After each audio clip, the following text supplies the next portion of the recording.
Writer Greg Rucka just introduced Featherweight, a transgender character draped in pride colors, cat ears, and literal rage powers. The plan is obvious: rage bait marketing to rile up the fans while collecting social media praise for spreading the message. But the so-called chuds didn't bite.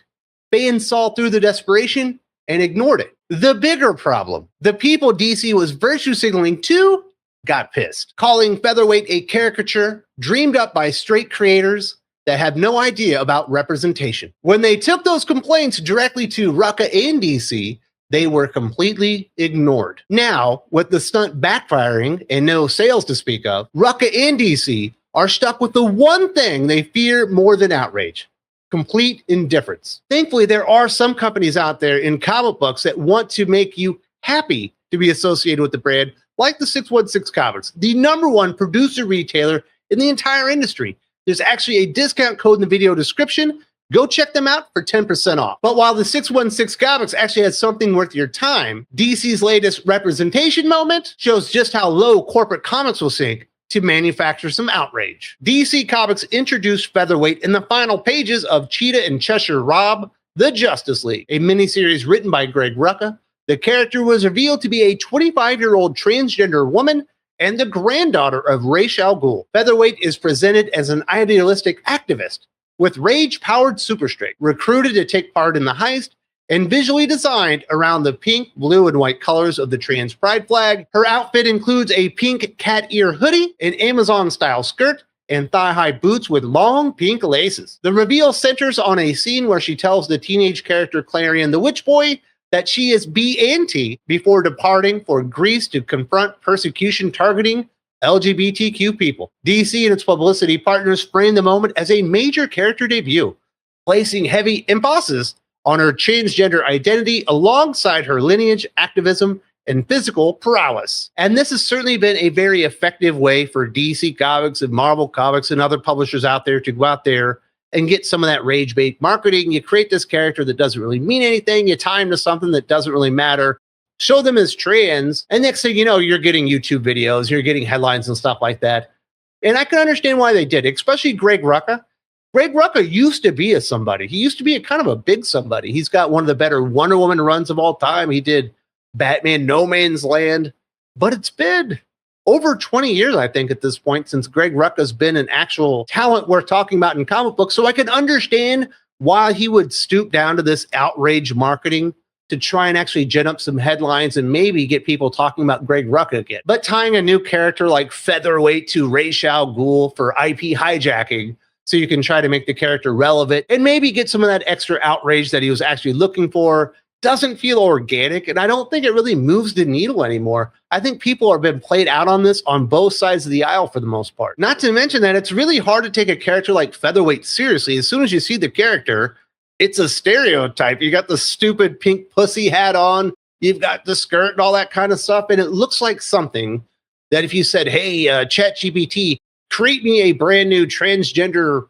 character associated with Ra's al Ghul, this is what ChatGPT would give you, because there's nothing really creative involved with it. It is the lowest common denominator. Therefore, it was very difficult for really anybody to get emotionally invested in a character like Featherweight, even if it was supposed to be outrageous. But even with all that, it does not absolve Greg Rucka, a used-to-be good writer, from just the clickbait dialogue, the B and the T line. So much of the guy with the skateboard saying, hello, my fellow kids, trying to fit into something that he probably doesn't understand, but believing that he needs to tap into that to be relevant in comic books in 2026. But at this point, I don't think Greg Rucka could probably do anything to become relevant in 2026. And that's probably the saddest part of this entire story, because clearly he wanted somebody to be talking about him, and that didn't really happen. The immediate reaction to Featherweight's reveal generated criticism primarily from within the transgender community, particularly on platforms like Blue Sky and Twitter.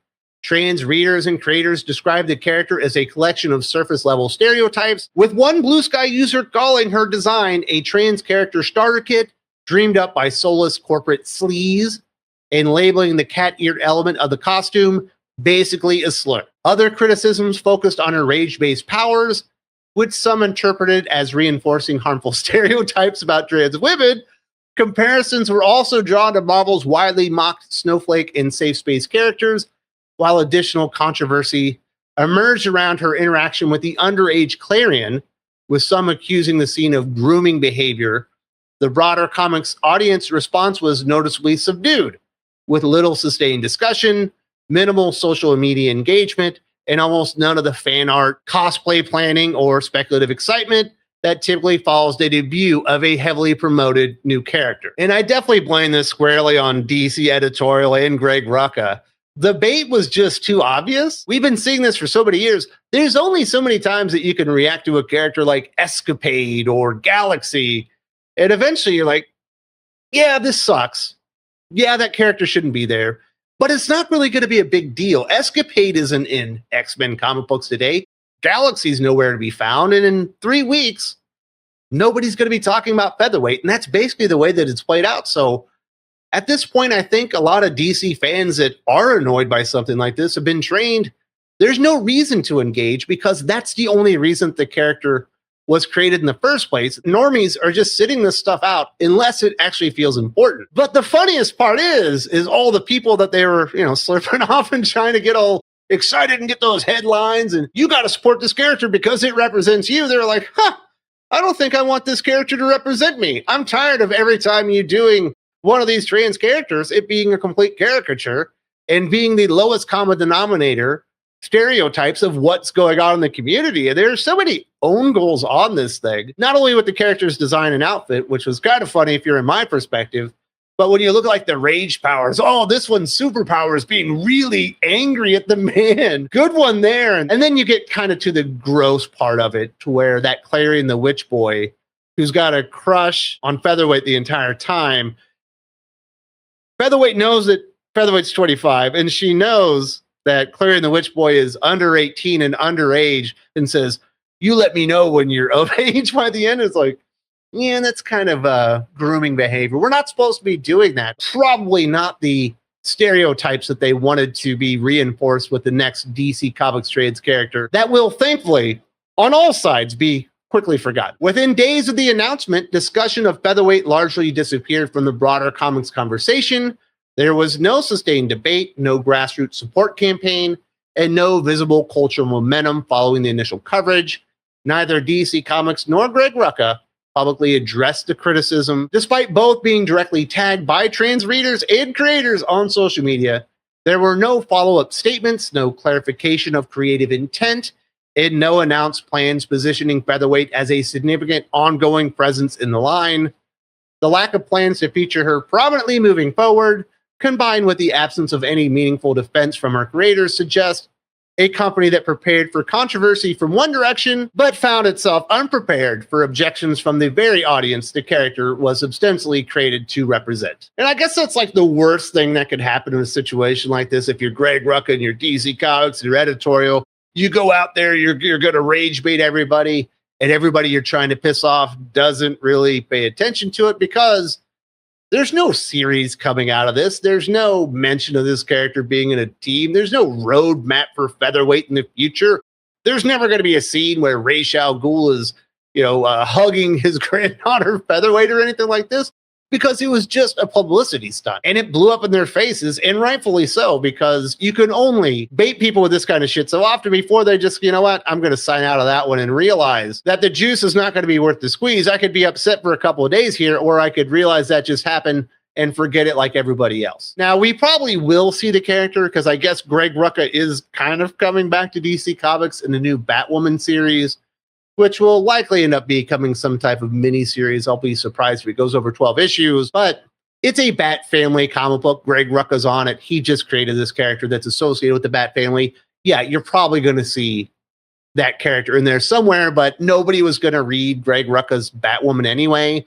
And I do feel bad for Greg. Like I said, he used to be somebody, but he already returned to Wonder Woman, like the big thing that he did, and he sucked the second time. And one of the other things that he did was Batwoman, and he's going to suck the second time there because he's not Greg Rucka anymore.